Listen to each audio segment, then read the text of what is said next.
Hello friends. তো এখন যুবসাথী প্রকল্পের ফর্ম ফিল আপটা চলছে এবং প্রায় শেষের দিকে। তো প্রত্যেকে কিন্তু একটা ভুল করেই চলেছে প্রতিনিয়ত। তো সেই ভুলটা আমি কিন্তু লাইভ দেখে এসেছি সেই যুবসাথীর যেসব ক্যাম্পগুলো আছে সেখানে। তো আমাদের এখানের ক্যাম্পে যেটা দেখছি অনেকেই ভুলটা করছে, তোমরা যেন এই ভুলটা করতে যেও না। এটা সঠিকভাবে এবং সহজভাবে বুঝে নাও কিভাবে হচ্ছে এবং তুমি নিজেই এটা সঠিকভাবে করবে। অনেকে কিন্তু বাইরে ক্যাম্পে বসে থাকা অনেক অজানা মানুষের কাছ থেকে ফিল আপ করে নিচ্ছে। তুমি যদি একটু জেনে বুঝে নাও, এখানে কিন্তু সব বাংলাতেই লেখা আছে, ঠিক আছে? একটু জেনে বুঝে নিলেই তুমি নিজেই করতে পারবে। তো চলো দেখে নেওয়া যাক কিভাবে এই ফর্ম ফিল আপটা সহজেই তুমি নিজের হাতে করে দিতে পারবে। কোনো চিন্তা নেই, সব ক্যাপিটাল লেটারে লাগবে। প্রথমেই তুমি দেখতে পাচ্ছ এখানে ফটো পেস্ট করার কথা বলছে। তোমরা একটা কথা বলছি শুনে রাখো, ফটোর ব্যাকগ্রাউন্ডটা সাদা রাখার চেষ্টা করো, ঠিক আছে? তোমরা যে ফটোটা এখানে লাগাবে, ফটোর ব্যাকগ্রাউন্ড মানে কি, তুমি যে আছো ছবি তার পিছনের যে কালারটা থাকে সেটা অনেকে নীল, ডিপ নীল করে দিচ্ছে, সবুজ করে দিচ্ছে, বিভিন্ন কালারের করছে।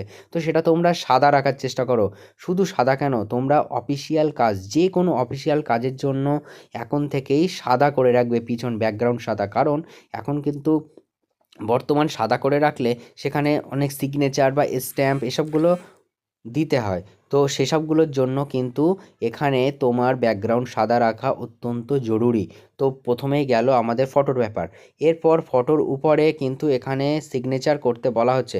অনেকে কিন্তু সিগনেচার এরকম নিচে করে দিচ্ছে, তোমার কিন্তু এখানে পরিষ্কারভাবে লেখা আছে colour passport size photo paste and sign in white portion. এখানে কিন্তু হোয়াইট পোর্শনে তোমাকে হোয়াইট পোর্শন অর্থাৎ আপার হোয়াইট পোর্শন, এই আপার হোয়াইট পোর্শন এখানটাতে তোমাকে সাইন করার কথা বলছে। অনেকে কিন্তু দেখছি মুখের উপর দিয়ে, নাকের উপর দিয়ে সিগনেচার করে নিয়ে চলে যাচ্ছে। এগুলো কিন্তু একেবারেই করতে যেও না তুমি, ঠিক আছে? সমস্যায় পড়ে যেতে পারো। তো তোমরা কিন্তু সিগনেচারটা এরকম করবে আর ফটোটা ঠিক যেরকম বললাম সেরকম রাখবে। এরপর এরপর তোমরা দেখতে পাচ্ছ এখানে বলে দিয়েছি ইংরেজি বড় হাতের অক্ষরে পূরণ করো। ইংরেজি বড় হাতের অক্ষরে পূরণ করতে বলছে। তো তোমরা বড় হাতের অক্ষরে পূরণ করবে, অর্থাৎ সব ক্যাপিটালে লিখবে। প্রথমেই দেখতে পাচ্ছ দুয়ারে সরকার রেজিস্ট্রেশন নম্বর, এটা কিন্তু তোমাকে কিছু ফিল আপ করতে হবে না। অনেকে কিন্তু নিজে মাস্টারি করতে গিয়ে এটা কিন্তু অনেকে ফিল আপ করে দিচ্ছে, কিন্তু তোমরা কিছু করতে চাও না, এটা কিন্তু তোমাদের কাজ না। এটা অফিসিয়ালভাবে অফিসাররা এটা করবে। এরপরে তোমার যেটা কাজ তুমি সেটা করো, আধার নম্বরটা তোমার সঠিকভাবে এখানে বসিয়ে দাও। প্রথমেই এখানে সঠিকভাবে তোমার আধার নম্বরটা বসিয়ে দেবে। কাটাকুটি করবে না একদমই, ঠিক আছে? সঠিকভাবে রাখবে যেন ঠিকভাবে থাকে। অনেকে কিন্তু আরেকটা সমস্যা, যেখানে তোমার নাম লিখতে বলা হচ্ছে এই নাম লেখার জায়গাতে কিন্তু অনেকে এম, আধার কার্ড বা ভোটার কার্ড দেখে লিখে দিচ্ছে, কিন্তু তা করলে হবে না। এখানে কিন্তু বলে দিয়েছে মাধ্যমিক বা সমমানের পরীক্ষা অনুযায়ী, অর্থাৎ তোমার মাধ্যমিকের অ্যাডমিট আছে, তো মাধ্যমিকের অ্যাডমিটটা দেখে দেখে যে বানানটায় আছে তুমি সেই বানানটাই এখানে লিখে দাও। অনেকের কিন্তু এর জায়গায় ও হয়ে যায়, ঠিক আছে? অনেকের এর জায়গাতে ও হয়ে যায়, এরকম হয়। কিন্তু যাই হোক না কেন, তোমার মাধ্যমিকের অ্যাডমিটে যা নাম আছে সেই নামটাই তুমি এদিকে এখানে দেবে।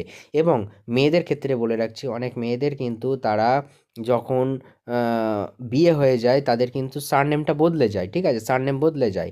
তো সেই সারনেম বদলে গেলে কিন্তু সেই বদলানো সারনেমটা দিতে পারবে না। তোমার মাধ্যমিকে যেটা আছে তুমি কিন্তু সেইটা দিয়েই ফিল আপ করবে। আরও একবার বলছি, তোমার মাধ্যমিকে যেটা আছে তুমি সেটা দিয়েই ফিল আপ করবে। নেক্সট, তোমরা দেখতে পাচ্ছ এখানে আছে মোবাইল নম্বর। অবশ্যই কিন্তু ব্যাঙ্ক অ্যাকাউন্টের সাথে লিঙ্ক থাকতে হবে, ঠিক আছে? তোমার যদি আজকে লাস্ট ডেট থাকে জমা দেওয়ার, তুমি জমা দিয়ে আসো, কিন্তু তারপরে এখনই গিয়ে পরেই গিয়ে ব্যাংকে গিয়ে লিঙ্ক করে দিয়ে এসো, ঠিক আছে? ব্যাংকে গিয়ে তোমার ফোন নাম্বারটাকে লিঙ্ক করে দিয়ে এসো।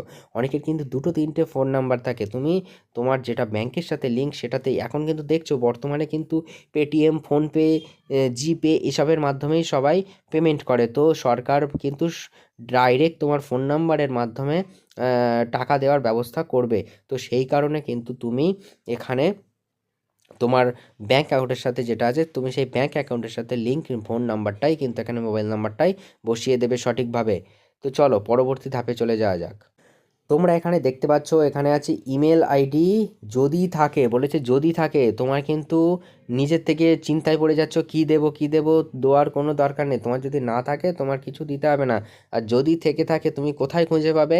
তুমি জিমেল যে অ্যাপটি আছে বা ক্রম আছে, সেই ক্রমে চলে যাও।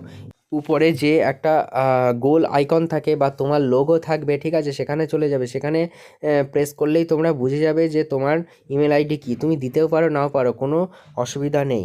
এরপরে জেন্ডারের এখানে কিন্তু লিঙ্গ অর্থাৎ জেন্ডারে তুমি কিন্তু এখানে টিক চিহ্ন দেবে, মেল ফিমেল বা অন্যান্য, এখানে কিন্তু তোমাকে টিক চিহ্ন দিতে হবে। এরপর ডেট অফ বার্থ কিন্তু তারিখ মাস বছর হিসাবে বলেছে। তুমি এখানে প্রথমে তারিখ দেবে দুটো। মনে করো তোমার তারিখ হলো জানুয়ারি মাসের 1 তারিখ, তো তুমি কিন্তু 1 প্রথমেই বসিয়ে দেবে না, প্রথমে দেবে 0, তারপরের ঘরে দেবে 1, এইভাবে বসাবে। তারপরের দুটো ঘরে মাস বসাবে, আর শেষের 4টে ঘরে বছরকে বসিয়ে দেবে।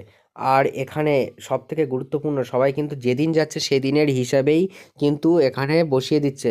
মনে করো তোমার আজকে 20 তারিখ, তুমি 20 তারিখে জমা দিতে গিয়েছো। অনেকে কিন্তু যখন গুগলে এজ ক্যালকুলেটারে গিয়ে হিসেবটা করছে যে বয়স কত, সে কিন্তু সেই আজকের ডেটে গিয়েই দিয়ে দিচ্ছে। এটা কিন্তু আজকের ডেটে দিলে হবে না, প্রত্যেককে কিন্তু এই 1/4/2026 তারিখ হিসাবেই কিন্তু বয়সটা বের করতে হবে, ঠিক আছে? যে যেদিন যাচ্ছে সেদিনের ডেট হিসেবে বসিয়ে দিচ্ছে। দিতে পারো, কিন্তু দেওয়াটা ঠিক নয়, ওটা কিন্তু দেবে না মোটেই। কারণ অনেকের যদি বর্ডার লাইনে হয়ে থাকে, অর্থাৎ 21 বছর ছুঁই বা হচ্ছে এরকম কিছু, সে যদি আজ হিসেবে করে তার কিন্তু পিছিয়ে যেতে পারে। তো এটা কিন্তু 1/4 হিসাবে বয়সটা কাউন্ট করে এখানে বসিয়ে দেবে, মাথায় থাকে যেন, ঠিক আছে? তারপরে বলছে ফাদার্স নেম, পিতার নাম যা আছে সেটাই বসিয়ে দেবে এখানে সঠিকভাবে। মাদার্স নেম যা আছে মাদার্স নেম বসিয়ে দেবে। আর একটা কথা, মাদার্স নেম ধরো এতটা হলো, ঠিক আছে, তারপরে কিন্তু একটু গ্যাপ রেখে তারপরে মাদার্স নেমের পরে সারনেমটা বসিয়ে দেবে, ঠিক তোমার নামের মতোই। একটা ঘর ফাঁকা রেখে তারপরে কিন্তু লিখবে, একভাবে যেন টানা লিখে যেও না, ঠিক আছে? টানা একটানা লিখে যাবে না। প্রথমে তুমি এখানে মাদার্স নেম লিখলে, তারপর একটা ঘর ফাঁকা রেখে তারপরে মাদার্স নেম বা ফাদার্স নেম বা তোমার নামের সারনেমটা তারপরে লিখে দেবে। তারপর স্বামী স্ত্রী বলছে, স্বামী স্ত্রী যদি থাকে স্বামী স্ত্রীর নাম তোমরা লিখবে, ঠিক একইভাবে নাম লিখবে। তারপরে একটা ঘর ফাঁকা রেখে তারপরে সারনেমটা লিখে দেবে। এরপরে বলছে ক্যাটাগরিভুক্ত, জেনারেল, এসসি এসটি না ওবিসি। তোমার যদি এসসি এসটি ওবিসি না হয় তুমি জেনারেলে দিয়ে দাও, ঠিক এখানে টিক মেরে দেবে। টিক মেরে দেওয়ার পরে আর তোমাকে কিচ্ছু এই সার্টিফিকেট নম্বর লিখতে হবে না। যদি তুমি এসসি অথবা এসটি অথবা ওবিসি হয়ে থাকো, তাহলে কিন্তু এখানে তোমাকে ওই সার্টিফিকেটটা দেখে সার্টিফিকেটের নম্বরটা সঠিকভাবে বসিয়ে দিতে হবে। এরপর বলছে ম্যারিটাল স্ট্যাটাসে তোমরা দেখতে পাচ্ছ আনম্যারিড, উইডো, ম্যারিড আর সেপারেটেড আছে। তো এখানে তোমরা কি করবে, এখানে তোমরা যেটা হবে সেই ঘরে সঠিক এরম টিক মার্ক দিয়ে দেবে, এরম টিক মার্ক দিয়ে দেবে। তো চলো পরবর্তী ধাপে আমরা চলে যাই। এখানে দেখতে পাচ্ছ আর একটা ইম্পর্টেন্ট ধাপ এসে গিয়েছে, কন্ট্যাক্ট ডিটেলস। অর্থাৎ কন্ট্যাক্ট ডিটেলস, এখানে তোমার ঠিকানাটা দিতে হবে। তোমরা বাড়ির নম্বর দিয়ে দেবে, সঠিক জানা থাকলে দিয়ে দেবে, না হলে দেওয়ার প্রয়োজন এক্ষুনি নেই, ঠিক আছে? তুমি দিয়ে দিতে পারো যদি তোমার বাড়ির নম্বরটা জানা থাকে তবেই। এরপরে তোমরা দেখতে পাবে এখানে আছে ভিলেজ, অর্থাৎ তোমার গ্রামের নাম বা শহরের নাম, সেটা দিয়ে দেবে এখানে। পোস্ট অফিস, ডাকঘরের নাম দিয়ে দেবে এখানে। এরপর জিপি বা ওয়ার্ড নম্বর, অর্থাৎ তুমি কোন গ্রাম পঞ্চায়েত থেকে বিলং করছো, বা যারা মিউনিসিপ্যালিটি এরিয়াতে তাদের ওয়ার্ড নম্বর থাকে, তো সেই নামটা এখানে বসিয়ে দেবে বা নম্বরটা বসিয়ে দেবে। এরপর ব্লক বা মিউনিসিপ্যালিটি বা কর্পোরেশন, ঠিক আছে, ব্লকের নামটা দিয়ে দেবে, বা কর্পোরেশন এরিয়া হয়ে থাকলে কর্পোরেশনের নামটা এখানে দিয়ে দেবে বা মিউনিসিপ্যালিটি দিয়ে দেবে। এরপর পুলিশ স্টেশনের নামটা বসিয়ে দেবে, ডিস্ট্রিক্ট বসিয়ে দেবে, পিনকোড দিয়ে দেবে। আর এরপরে কিন্তু রাজ্যটা কিন্তু অটোমেটিক এখানে চলে এসেছে, তোমার কিছু করার প্রয়োজন নেই এখানে। তো এখানে কোনো রকম সমস্যা হলো না। পরের ধাপে চলে যাই, চলো। তোমরা এখানে নতুন একটি ধাপ দেখতে পাচ্ছ, এখানে তোমার মাধ্যমিকের কিন্তু এই পেজটা কিন্তু খুবই ইম্পর্টেন্ট। এখানে কিন্তু ধৈর্য সহকারে সুন্দরভাবে দেখে নাও। এখানে তোমার মাধ্যমিকের পরীক্ষার বিবরণ চেয়েছে, প্রথমে রোল নাম্বার দিয়েছে, প্রথমে তোমার মাধ্যমিকের অ্যাডমিট কার্ড বা মার্কশিটে দেখবে রোল আর নম্বর দুটো কিন্তু আলাদা আলাদা আছে, ঠিক আছে? রোলটা তুমি রোলের ঘরে লিখবে, নম্বরটা কিন্তু তুমি নম্বরের ঘরে লিখে দেবে। আর ইয়ার যেটা আছে বর্ষ, অর্থাৎ তুমি কত সালে পাস করেছো। তোমার কিন্তু অ্যাডমিট এসছে, অ্যাডমিটে একটা সাল আছে, আর তোমার মার্কশিটে একটা সাল আছে। তুমি কিন্তু মার্কশিটে যে সালটা দেওয়া, অর্থাৎ মার্কশিটে যে ইয়ারটা দেওয়া আছে সেই ইয়ারটাই কিন্তু এখানে বসাবে, অর্থাৎ তুমি মাধ্যমিকে যে পাশ করেছো সেই সালটাই কিন্তু এখানে বসাতে হবে। তাই তোমার মার্কশিটে যেটা আছে তুমি মার্কশিট অর্থাৎ রেজাল্টের বছরটা এখানে বসিয়ে দেবে। এরপরে দেখো বলছে যে এডুকেশনাল কোয়ালিফিকেশান হাইয়েস্ট, এর আগে কিন্তু তোমরা ছোট্ট একটা ঘর এখানে দেখতে পাচ্ছ বোর্ডের নাম, এটা কিন্তু অনেকে মিস করে যাচ্ছে। আমি দেখেছি আমাদের এখানে যে ক্যাম্পটা বসেছে সেই ক্যাম্পে কিন্তু এই বোর্ডের নামটা অনেকে দিচ্ছে না, ছোট্ট সরু করে আছে, এটা অনেকে মিস করে যাচ্ছে। তো তোমরা এখানে দেখতে পাচ্ছ ডব্লিউবিবিএসই, সিবিএসই, আইসিএসই, ডব্লিউবিবিএমই অ্যান্ড আদার। তোমরা এই পাশের এই ঘরটিতে এখানে লিখেও দিতে পারো সেই যেটা হচ্ছে, অর্থাৎ টিক মেরে তুমি লিখেও দিতে পারো, বা শুধুমাত্র আমি তো বলবো শুধু টিক দিয়ে দেওয়াই দরকার, টিক দিয়ে দাও তাতেই হবে। এরপরে তোমাকে চেয়েছে শিক্ষাগত যোগ্যতা সর্বোচ্চ, অর্থাৎ তুমি যদি গ্র্যাজুয়েশন করে থাকো, তুমি যদি পোস্ট গ্র্যাজুয়েশন করে থাকো, তুমি যদি এমবিএ করে থাকো, যতদূর করে রেখেছো সেটা কিন্তু তোমার এখানে বসিয়ে দিতে হবে। কলেজ পাস হয়ে থাকলে তুমি গ্র্যাজুয়েশন বসিয়ে দেবে। তোমার যদি এখনও পোস্ট গ্র্যাজুয়েশন চলে তুমি কিন্তু পোস্ট গ্র্যাজুয়েশন বসাতে পারবে না, তোমার যেটা কমপ্লিট হয়ে আছে তুমি সেটাই কিন্তু এখানে দিয়ে দেবে। এরপর বর্তমান পেশা, তোমরা কিন্তু বর্তমান পেশা আনএমপ্লয়েড দিয়ে দিতে পারো, এর সঠিক বানানটা দেখে এখানে বসিয়ে দেবে। অনেকে কিন্তু এই আনএমপ্লয় বানান ভুল করছে, তোমরা গুগলে দেখবে সঠিকভাবে এখানে বসিয়ে দেবে। এরপরে বলছে ব্যাংকের ডিটেলস দিতে হবে। তো ব্যাংকের ডিটেলসটা দেখো আরও সঠিকভাবে, এটাই কিন্তু সবথেকে ইম্পর্টেন্ট জায়গা, এটা কিন্তু কেউই ভুল করবে না। ব্যাংকের নাম, প্রথমে ব্যাংকের নামটা দিয়ে দেবে। স্টেট ব্যাংক অফ ইন্ডিয়া হলে স্টেট, তারপরে ব্যাংক, তারপরে অফ, তারপরে India, state bank of India. একটা ঘর ফাঁকা রেখে রেখে লিখবে সবসময়। ইন্ডিয়ান ব্যাংক হলো তো ইন্ডিয়ান লিখে দেবে, একটা ঘর ফাঁকা রেখে তারপরে ইন্ডিয়ান ব্যাংক, একটা ঘর অবশ্যই মাঝখানে ফাঁকা রেখে রেখে লিখবে। এরপরে বলছে ব্রাঞ্চের নেম, তোমার কিন্তু পাসবুকের মধ্যেই তুমি পেয়ে যাবে ব্রাঞ্চের নেমটা, শাখার নামটা সেখানেই কিন্তু দেখে নেবে। অনেকের কিন্তু গ্রামের মধ্যে ছোট ছোট সিএসসি ব্যাংক থাকে, সেগুলোর নাম যেন লিখতে যেও না, ঠিক আছে? তোমরা কিন্তু তোমাদের মেন যে ব্রাঞ্চ সেটা কিন্তু তোমাদের পাসবুকের মধ্যেই লেখা থাকে ব্রাঞ্চ নেম বলে, তো সেই ব্রাঞ্চের নেমটা লিখে দেবে। এরপর ব্যাংক অ্যাকাউন্ট নম্বর, এটা কিন্তু সঠিকভাবে লিখবে, এটা কিন্তু খুবই ইম্পর্ট্যান্ট জায়গা, সঠিকভাবে লিখবে, কাটাকুটি করবে না। দিয়ে হোয়াইট পেন দিয়ে তোমরা যে হোয়াইট করে দাও জায়গাটা, ওটা কিন্তু করতে যাবে না, ঠিক আছে? ওটা কিন্তু স্ক্যান করলে তোমাদের কিন্তু সমস্যা হতে পারে, স্ক্যান করলে তোমাদের কিন্তু পিছনে যে লেখাটা আছে সেটাও কিন্তু একসাথে হয়ে গিয়ে সমস্যা হয়ে যেতে পারে। ওই জন্য যখনই করবে সঠিকভাবে করো, নির্ভুলভাবে করো। এরপর আইএফএসসি কোড, এটাও কিন্তু তোমার ব্যাংকের পাসবুকের মধ্যেই দেওয়া থাকে, তো আইএফএসসি কোডটা তোমরা বসিয়ে দেবে সঠিকভাবে। এরপরে তোমরা দেখতে পাচ্ছ এখানে কিন্তু একটা কন্ডিশন দিয়েছে যে অন্য কোনো সরকারি সাহায্য পাবো কি না, রাজ্য সরকার প্রদত্ত শিক্ষাগত সুবিধা বা বৃত্তি ছাড়া, মানে তুমি কোনো অন্য কোনো সুবিধা পাও কি না সেটা জানতে বলছে। তুমি কি যদি পাও তাহলে হ্যাঁ করো, আর যদি না পাও তাহলে নো করবে, ডাইরেক্ট এখানে নো দিয়ে দেবে, এখানে নোতে টিক মেরে দেবে। আর যদি পাও তো হ্যাঁ দেবে, হ্যাঁ দিলে কিন্তু তোমাকে এই ঘরটাতে লিখতে হবে যে তুমি কিসের সুবিধা পাও। কিন্তু আরও একটা ইম্পর্টেন্ট ঘর যেটা কিন্তু অনেকেই মিস করে যাচ্ছে, এখানে কিন্তু বলে রেখেছে মাধ্যমিক অর ইকুইভ্যালেন্ট অ্যাডমিট কার্ড, অর্থাৎ এখানে তোমার মাধ্যমিকের অ্যাডমিট কার্ডটা তোমার জেরক্স দিতে হবে, আর সেই জেরক্সের নিচে কিন্তু তোমার নিজের হাতের সই করা থাকবে, অর্থাৎ নিজে সিগনেচার করবে এবং এখানে ছোট্ট করে টিক মেরে দেবে। এরপরে বলছে মাধ্যমিকের মার্কশিট দিতে বলছে, মাধ্যমিকের মার্কশিটও জেরক্স দেবে, এখানে টিক মেরে দেবে। এরপর আধার কার্ডের কপি, ভোটার কার্ডের কপি দুটোই দেবে আর এখানে টিক মেরে দেবে। এরপর ব্যাংক অ্যাকাউন্টের পাসবইয়ের প্রথম পাতা বা ক্যান্সেল চেক, অর্থাৎ তোমার যদি পাসবুক না থাকে, ব্যাংকের পাসবুক না থাকে কিন্তু তুমি জমা দিলে তাও হবে, ঠিক আছে? সেটাকেই বলে ক্যান্সেল চেক। তো এখানে তোমরা সেটা টিক মারবে, জেরক্সের নিচে কিন্তু একটা সিগনেচার করবে।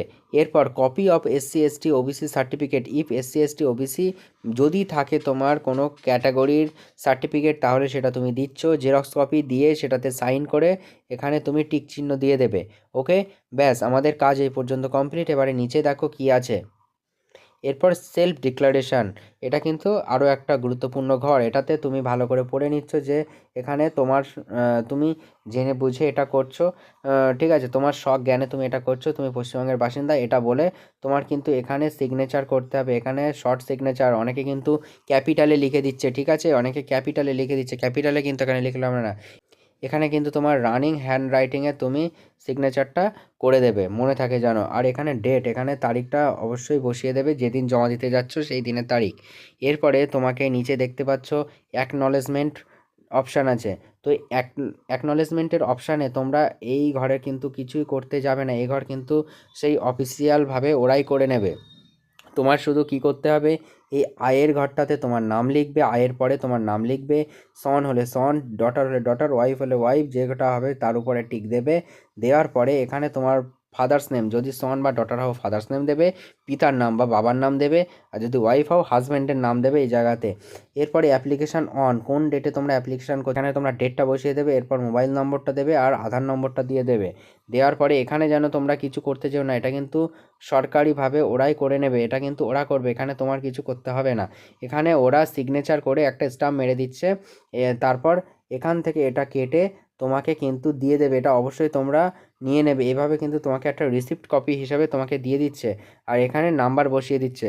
তো নাম্বারও যদি না দেয়, আমাদের ক্যাম্পে সেটা বলে দিল যে পরবর্তীকালে আমাদের ফোনে এসএমএসের মাধ্যমে জানিয়ে দেওয়া হবে এই রেজিস্ট্রেশন নম্বরটা কী। তো তোমরা কিন্তু অবশ্যই এটা কালেক্ট করবে। অনেকে কিন্তু এটা না নিয়েই কিন্তু অনেকে চলে আসছে, তাদেরগুলো কিন্তু তারা কিন্তু কোনো প্রমাণ পাচ্ছে না নিজে যে সেটা জমা দিয়েছে। তো তোমরা সেটা কিন্তু জমা দেওয়ার পরে এই রিসিপ্ট কপিটা ওনাদের কাছ থেকে নিয়ে নেবে। তো এই ছিল সমস্ত ডিটেলস। তোমরা কিন্তু একদম ভুল করবে না, সঠিকভাবে দেওয়ার ব্যবস্থা করবে। এবং এখানে যে ছবিটা দিচ্ছ, ছবিটা দিয়ে সঠিকভাবে দেওয়ার পরে কিন্তু সিগনেচারটা করতে ভুলো না। আর এর সাথে যে জেরক্স কপিগুলো আছে, জেরক্স কপিগুলো পরপর দিয়ে সুন্দরভাবে পিন আপ করে জমা দিয়ে দেবে। তো এই ছিল আজকের ভিডিও। পরবর্তীকালে আরও ভিডিও আনা হবে। কোনটা তোমাদের সমস্যা হচ্ছে অবশ্যই কমেন্ট করে জানাবে, সমস্যার উপরে সেটা নিয়ে ভিডিও তৈরি করা হবে। জয় হিন্দ, জয় ভারত।